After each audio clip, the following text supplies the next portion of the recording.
दिलेल्या प्रश्नामध्ये एक नवीन ब्लँक स्लाइड इन्सर्ट करण्यासाठी न्यू स्लाइडवर क्लिक करू आपण आणि ब्लँकवर क्लिक करू. थँक्यू. दिलेल्या प्रश्नामध्ये बिझनेस प्रपोजल मध्ये आपण इन्सर्ट मध्ये जाऊन एक फोटो इन्सर्ट करायचा आहे. त्यासाठी मी एक फोटो इन्सर्ट करत आहे. थँक्यू. दिलेल्या प्रश्नामध्ये दिलेल्या बॉक्स मध्ये असलेल्या अक्षराचा फॉन्ट चेंज करायचा आहे, फॉन्ट कलर. त्यासाठी आपण फॉन्ट कलरवर क्लिक करू आणि हवा असलेला कलर सिलेक्ट करायचा आहे. थँक्यू. दिलेल्या प्रश्नामध्ये आपल्याला हँडशेकचा आयकॉन इन्सर्ट करायचा आहे. त्यासाठी इन्सर्ट मध्ये जाऊ आपण. तिथे आयकॉनवर क्लिक करू.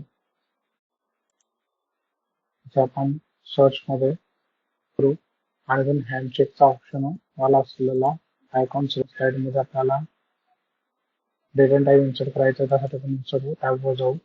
तिथून आपण डेट अँड टाइम या ऑप्शनवर क्लिक करू. तिथून डेट अँड टाइम वर क्लिक करू. तिथून आपण डेट अँड टाइम सिलेक्ट करू.